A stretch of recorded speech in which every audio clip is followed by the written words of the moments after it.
And good Wednesday morning, 3 minutes past the hour of 10 o'clock.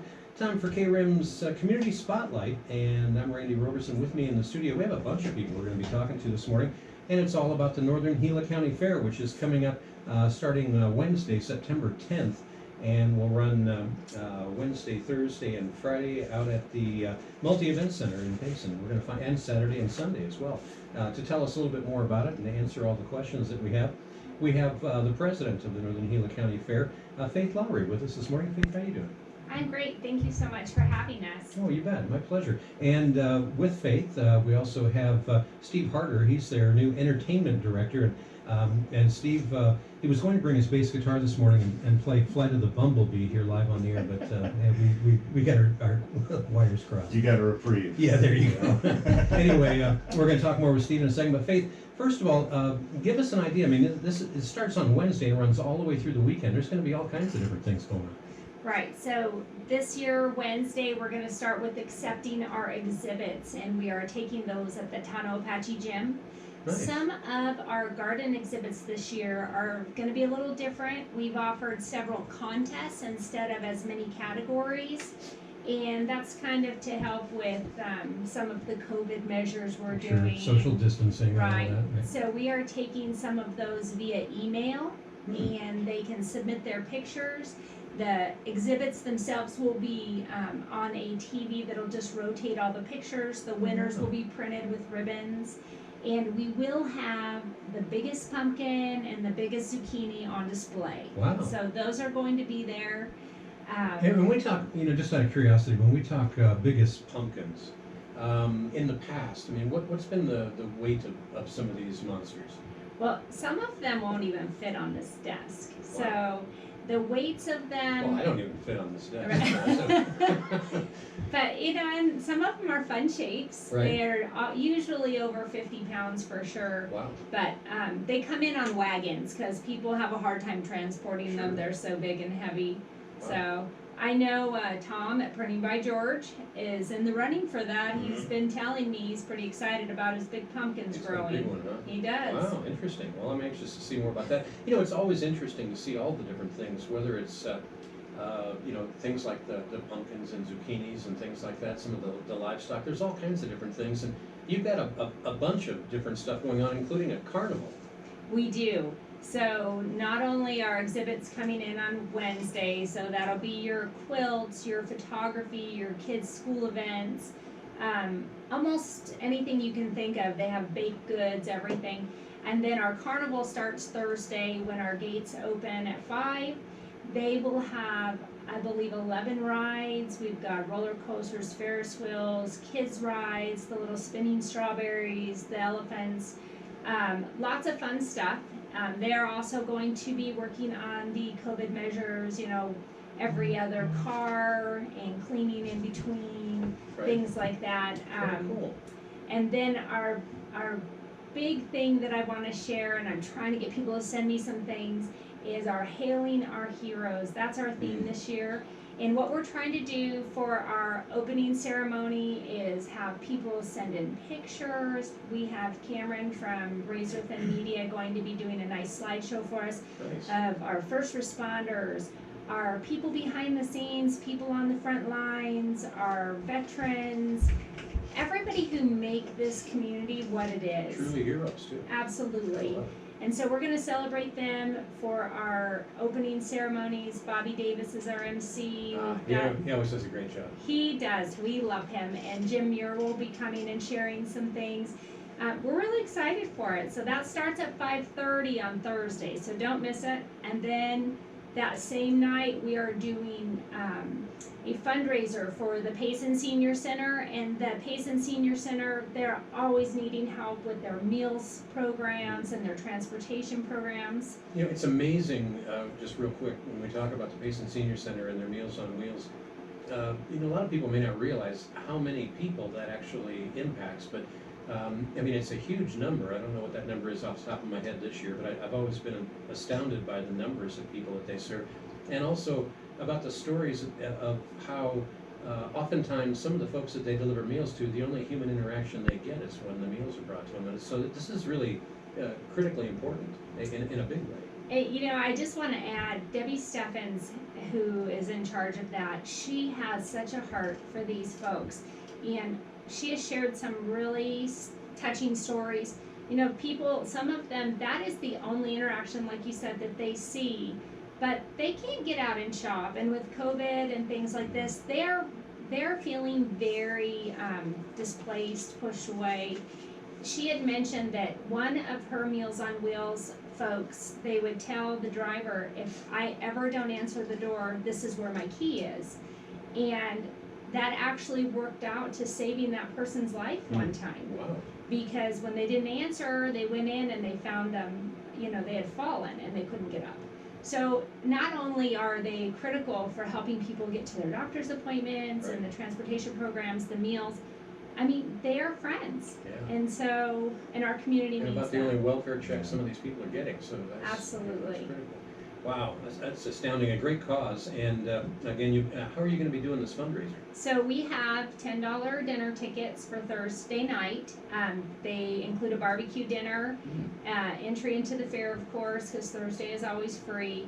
And so we'll be doing fundraising tickets. The board members will have them. We're going to take some to Bob's Western Wear, so you can purchase the dinner tickets there. Nice. And while you're eating dinner, you can enjoy the bake sale and the talent show Thursday night. Wow. You had me at barbecue, but the other stuff sounds great too. And now when it comes to entertainment, again, with us in the studio, Steve Harder, their entertainment director. Steve, you have some different acts already lined up for this year? Yeah, apparently we do. I haven't seen the calendar yet. I know you just come on board recently. I just brought him in yesterday. I just got roped in about 24 hours ago. So. And you're a bass player. I am a bass player. Right. Yeah. And so music's something kind of near and dear to you. Yeah, absolutely. I'm fortunate that my day job is closely related to my passion of music. I work for a company called Harman. We make JBL speakers and microphones and a lot of stuff you're using here in the studio. Nice. And we do live sound for like the new Vegas arena is dripping with all Harman gear. And we do everything that to home recording setups. Wow. So, I'm going to have to talk to you more about equipment. Yeah, anything I can do to help. Oh man. You bet. Yeah, bring a big free truckload. But it's always interesting, the Northern Gila County Fair. It's the last few years. It's been kind of a bit of a struggle with everything going on with changes in the economy and everything. But they've got all kinds of great things planned for you this year. We talked a little bit about the carnival that they're going to have out there. The bands, Incidental Bluegrass. A lot of folks in Rim Country here know about them. They'll have some fiddlers from the Old Time Fiddle Association.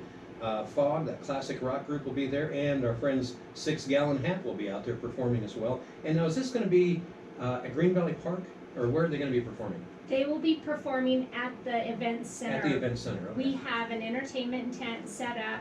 We'll have tables and chairs, of course, spaced out the right way. Right. And we will have a nice area for people to sit and enjoy music and have their food. It's all covered. We'll have some sort of a cooler there, kind of cool it off in the afternoons. Right. Another exciting thing is that we have the hula dancers coming. They do lessons here in town, so they'll be putting on a little show. Elite Gymnastics should be there also. Wow. Yeah, all kinds of entertainment. Lots of fun stuff. And we have a pre-recorded concert just for the Northern Gila County Fair by John King.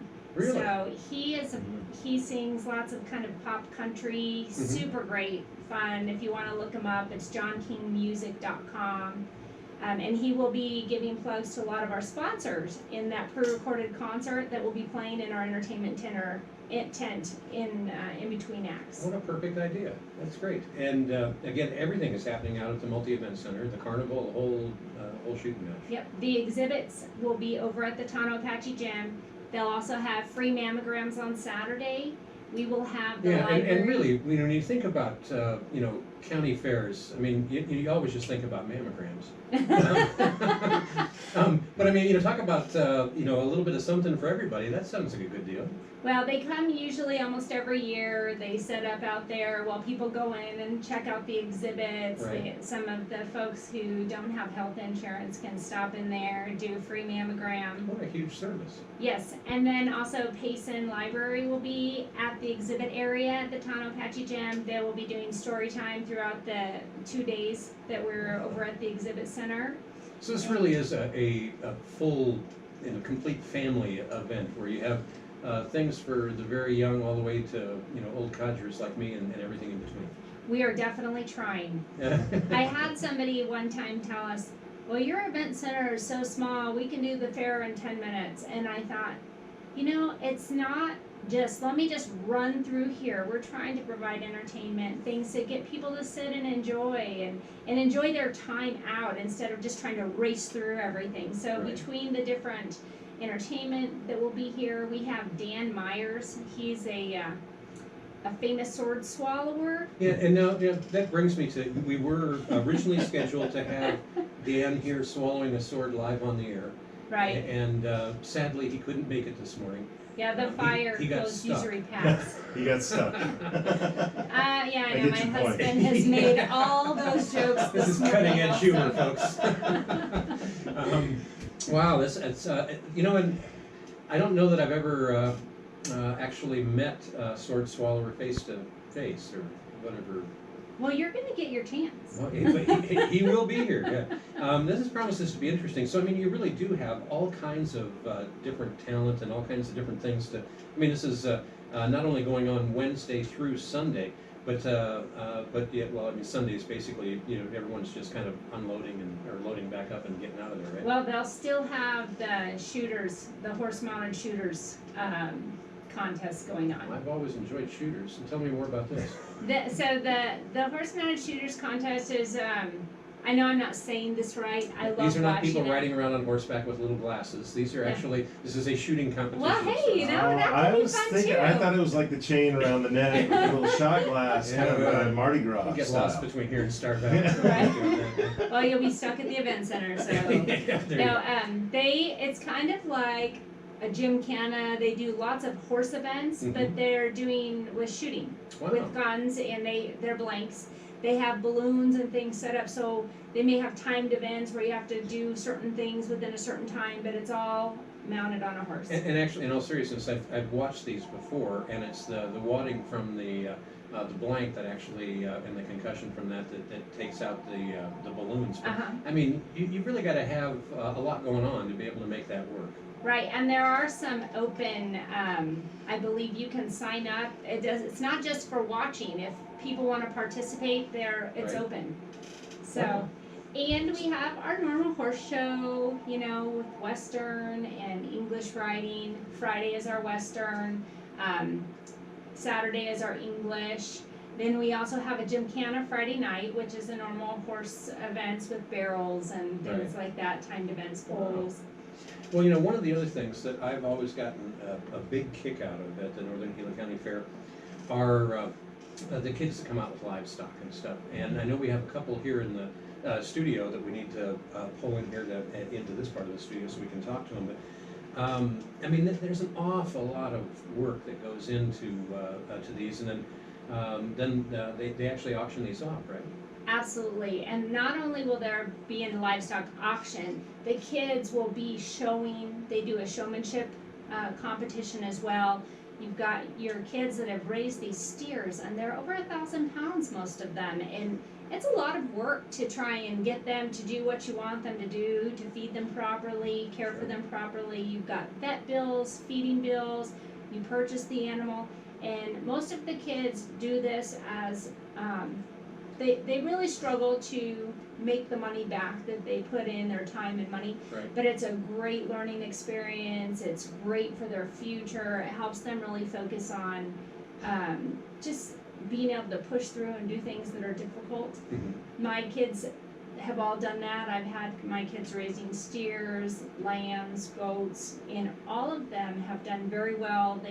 made enough money to help them with college. So this is a great starting point for these kids. It's a lot of hard work and a lot of time. It's a daily thing that they do. Yeah, I'm anxious to get a little bit of their perspective, and Steve, if you wouldn't mind hollering at the kids to come into the studio here, I'd like to get some of their perspective, because as Fayth mentioned, there's a whole bunch that goes on with not only caring for the animals and all of that kind of good stuff, but also with just how to show them properly, how to get them, they come in looking well groomed, and all the animals are interesting that way. Right. And so we have. I'm going to let you talk to them. Okay, I'll move and on and we'll bring you back in here towards the end. Okay. And now with us in the studio here, some of our local kids in the 8th grade. Allie White is with us. Allie's been raising a pig. Sarah Stonebrink is, Soraya, is that right? Yes. Soraya, I got it right eventually, sorry about that. Soraya Stonebrink has been raising a steer. She's in 9th grade. And in 11th grade, Dayton Morris has also been raising some pigs. And so let me start first things first with Allie White. Allie, is this the first pig you've ever raised? Yes. Yeah, and what's it been like? I mean, is it a lot of work? Yes. And there's nothing like, the smell of pig poop, right? Yeah, nothing much worse, actually. But I mean, there's a lot of work involved. And did you start on this, like, from when the pig was just a little baby, or? It was a couple months old. Yeah. So it wasn't too small, but What's been the most fun part of raising this pig? kind of getting to like train it, play around with it. stuff. And I understand the pigs are actually pretty intelligent. Yeah. Yeah. Now, what's your least favorite part? Cleaning their poop. Yeah. Well, you got to address the bottom line. Yeah, I hear you. And also, Soraya Stonebrink. Now, you've been raising a steer, and he's getting pretty good size. Yes. How big is your steer roughly? Well, we haven't been able to raise it because we haven't been able to go to the school, Right. like weigh it. But I'm hoping to get it up to 1,200 pounds. Wow. And so, how old is the steer now? The steer is about, I think, 6 months. I don't So know. pretty young still. And I don't know, over a year probably. Okay. So did you start when this was just a calf, or? No. Okay. So it was a pretty good sized steer when you got Yeah, started. it was about 400, 500 pounds. Wow. Okay, so 400 or 500 pounds when you started, and you're hoping to get it up over 1,000 in time for the fair. Wow, that's excellent. Now there's an awful lot of grooming that goes into this, isn't there? Yes. And I mean, does it take a lot of time? So it takes about 10 minutes for me to wash my steer. Right. So what you like brush it and then like spray it down with the hose and then brush it again. Right. And then like you have to spray it and brush it a couple Right. times. Right. And what about you? What was your favorite part of taking care of the steer for the last months? I think my favorite part is going in there and just petting him And because just developing that relationship. yeah, Yeah. it's fun just going in there and petting him, and he likes it when I go in there. Right. And then he goes out and he acts like he's free when we walk him. Oh, really? Yeah, but it's pretty fun. That's cool. So you've got a good relationship. What's the steer's name? Shaq. Shaq. All right. He also doubles as a basketball player. Yes. And with us also in the studio, Dayton Morris. And Dayton, if you can kind of get on down here close to one of these microphones real quick. You're in the 11th grade, right? Yeah, I'm a junior. Okay. And now you've been raising some pigs, Yeah, I have 2 pigs right now. right? And are there? I mean, I don't know anything. The only thing I know about pigs is I love bacon, and I know that might be a tender subject with you all right now. But what are there different kinds of pigs? Yeah, there's a lot of different breeds of pigs right now, or in the worldwide there's a lot of different types of pigs, but in America we only have like 5 or 6 that are specifically sold here Right. in the US. And what kind do you have?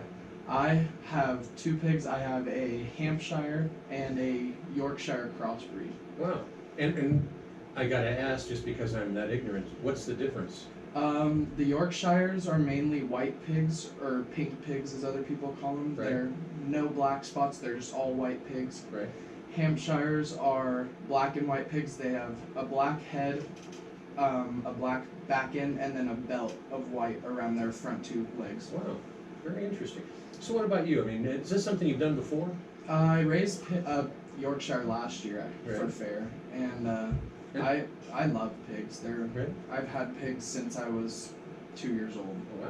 And would you agree with my statement earlier that pigs are actually surprisingly intelligent? They're smarter than dogs. Right. Well, it wouldn't take long probably to get smarter than that. But the I've been amazed at what little I do know about pigs. And they're supposed to be extremely intelligent. I know that people actually potty train them to be in the house and all of that kind of thing. And I've never gone down that road. Don't really plan to, but I found it interesting. So now, what is your ultimate goal with your pigs? You trying to get up to a certain weight, or what are you trying to do? Well, max weight for pace and fair is 300 pounds for a pig, I think. And if I could just get up into that 280, 300 range, it'll be perfect for me. Wow, interesting. Now, I need to ask once again, Allie White. Now, you've been taking a lot of time raising this pig and everything, and you know that you're going to go and you're going to show it. And there was a lot to learn as far as showing these animals too, right? Yes. And then it comes time to auction the animal off, and it goes off with somebody else to whatever type of fate we can all guess. But I mean, that's got to be a little tough for you. You've developed a relationship with this animal, and you've gotten to know it really well. It's going to be kind of hard, isn't it? Yeah. From like what I've heard from other people who have done pigs, Right. like some of them say that they've like cried sometimes. Some of Right. them just like get really sad, Right. or they just don't care. But a lot of people like get really attached and stuff. Once they put the greenbacks in your hand, though, it gets a little easier. So I've been told. I don't know what I'm talking about. Anyway, also, Soraya, now with your steer, I'm assuming that the steer isn't something that you basically take to parties or anything like that with you. I mean, but you have developed a relationship with this pig, Yes. or this steer rather. What about you? Is it going to be difficult when it comes time to actually auction this thing off? I think so, because I actually get really attached to animals. Right. Especially when they're at my house for so long and I'm taking care of them. Uh-huh. But I think that I'm kind of getting sick of him for like having to work. It's just like, there's an awful lot of commitment Yeah, there. it'll be sad watching him go to the zoo. It'll be sad watching him go, but it'll be nice having a vacation. Yes. Yeah, okay. And Dayton, I mean, anybody that knows me knows that I'm constantly making jokes about bacon because I really like bacon. I don't know if this is the wrong crowd to be sharing that information with, but I mean, you've done a lot of pigs before, so in a sense, this ain't your first rodeo. No, it definitely is not. And so, and you're just raising 2 pigs right now, but you've done a number of other ones over the years. Yeah, my family, a while ago, we had at one time 5 pigs, Wow. and we had one that was about 350 pounds. That's a big one. He was big. Yeah, I actually, my son raised, I believe it was 9 pigs here a few years back on a piece of property that he had. And when I was down in Haiti doing an earthquake relief operation here a few years back, we drove past this one area and I didn't know what, even though there was, and quite frankly, I'm sorry to bring up ugly stuff, but there was a lot of people that died in the earthquake down there. And so that smell was around a lot, but there was this one place we drove through that smelled even worse. I just couldn't handle it, and I didn't know what that smell was until my son started raising pigs, and I suddenly found out, it's pig poop I don't like. So I mean, it's a lot of work. Yeah, it definitely is. Yeah, I mean, you're shoveling stuff all the time. Yeah, you are. But There's a lot. are you having any fun? Oh yeah, I absolutely love pigs. They're one of my favorite animals. They act just like dogs. Right. So for people that are coming out, maybe don't know too much about the showmanship involved in what you have to do to show a pig. Give us just the Reader's Digest condensed version. What are the main things that you need to be able to do when you take a pig out there for everybody to see? Well, we have these whips. They're long sticks with a little string at the end that you hit the pig on the side of the head with, and it'll hit under their chin and keep their head up, because you want to keep their head up, but you also want them to move, so the stick will guide them Right. throughout the pen. And even though it's called a whip, I mean, it's not like you're really smacking these pigs No. around. It'll leave like a little red mark under there, but not anything too bad. Right. But and the main thing is just keep eye contact with the judge, and don't let the pig get between, or don't keep the pig in between the judge and you. So Right. you want the pig to be on your outside and keep him to where the judge can see So him. you don't want to block the pig. view? Yeah. I got you, that makes sense. So there's a lot of things to think about. There's a lot of things to do while you're showing. Very interesting. Okay, well, best of luck to y'all, and I hope it all works out just exactly like you want it to. I need to get Fayth Lowery back in here again before we run out of time real quick.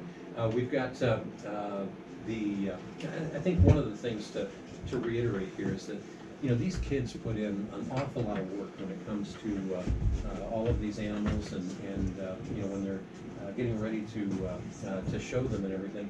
And it's, to me, it just seems like if you're hoping to go out to the fair to, you know, score a really good deal on a pig, I don't want to say don't go. I'm just saying, you know, keep in mind that these kids have really put an awful lot into this, and getting a decent return on the investment that they've made is a win for everybody.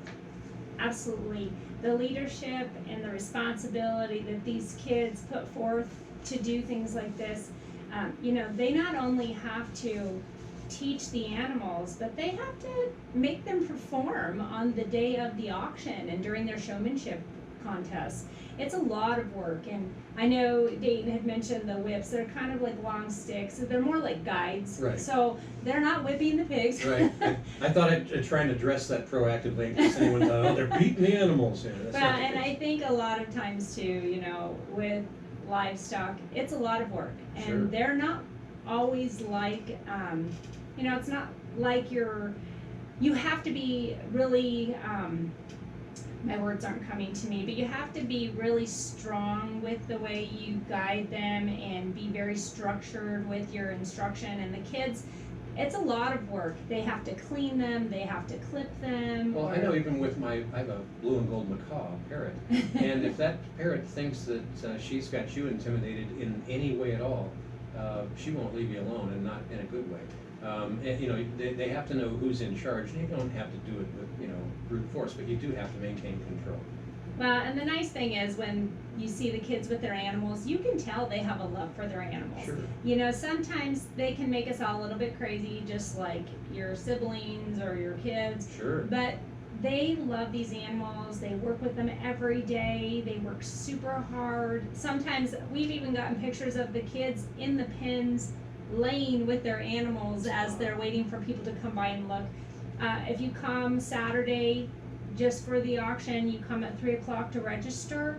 4 o'clock is the auction. We will be doing some virtual, so you'll have that also for people that can't be there.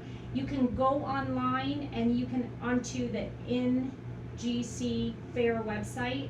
So it's Northern Gila County Fair, but ngcfair.com.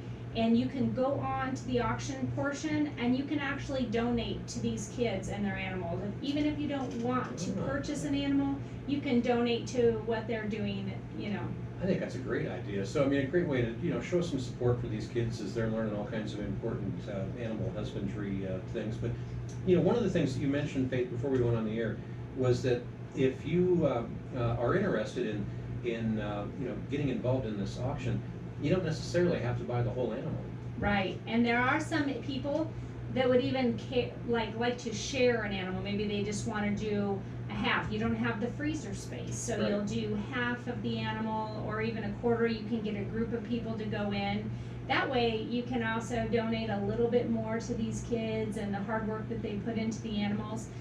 Usually what I do, because I definitely don't have the freezer space right now, is the kids that come and see me, they bring me a buyer's letter, kind of explain to me about their animals. I usually take a certain amount of money every year and I split it between all of those kids that bring me buyer's letters. And it's just a great opportunity to support our youth. These kids work so hard. It's great for their leadership and their responsibility levels. Well, and just something about, you know, just getting up in front of people. There's a lot of self-confidence that you can get after doing that a couple of times. First time's always a little hair-raising, I'm sure. Absolutely. My kids all raised livestock, and my oldest daughter, we didn't grow up around livestock, but now she and her husband run a cattle ranch of 1,200 to 1,500 head of cattle on an average basis, Wow. daily basis. So she got bit by the bug, I guess. Well, and my other daughter, she was the FFA chapter president 2 years in a row. Wow. She raised livestock. She got volleyball scholarships. and now she's a phlebotomist in the valley going to school for radiology. So you never know where this is going to take your children, Right. but you can know that they're going to be working hard. They have a great responsibility level, and that's going to carry on to the future of our town. Gotta love it. Again, the Northern Gila County Fair is going on Wednesday, September 10th, Thursday the 11th, Friday the 12th, and on Saturday. And don't forget the U.S. Mounted Shooting State Finals with the 4D jackpot taking place in the main arena Sunday morning at 9 a.m. They really got something for everyone out there. As we mentioned, women can even get free mammograms out there. We've got Sword Swallower, the livestock auction, and all kinds of interesting stuff going on out there. Not to mention the carnival with all kinds of different rides, like they got a roller coaster, they've got the tornado, a Ferris wheel, a zipper, all kinds of things. So I mean, it's really going to be a fun weekend for everybody. Absolutely, and I just want to say one more thing. I'd love to thank a lot of our sponsors. Right now, we have people like Integra Homes, Ann Sons Construction, Right. Blue Moon Construction, lots of these local companies, Plant Fair Nursery. We get so much support every year, and we're so grateful to all of them. Of course, we always do things too, but the Arizona Fair Association, the Northern Gila County Fair, our Northern Gila County office with Tommy Martin, and our town of Payson, they always are great supporters of the fair. And without them, this wouldn't even be possible. Absolutely. So, and if you're looking to sponsor or help out the kids in any way, you can go right on to the ngcfairwebsite.com. Sorry if I said that backwards. ngcfair.com. Okay. And they can look at more information for vending, for the event schedule, and we have our contest today. Ah, yes. So there is an envelope here. They're going to be giving away on Friday. You have to like, comment, and share for the contest winners. There's 2 pre-sale tickets for the carnival. You can use them any day, so you can go into those. There's entry into the fair and free parking. Boy, that's a nice package, and we'll have more information up on KRIM's Facebook page for you about that. And I just want to again thank all the folks that came down to be with us today. Certainly Steve Carter, their new entertainment director, and the kids Dayton Morris, Allie White, and Soraya Stonebrink, that are all going to be auctioning off their animals. And hey, thank you for coming down and sharing with us. All the best of luck. Thank you so much. All right.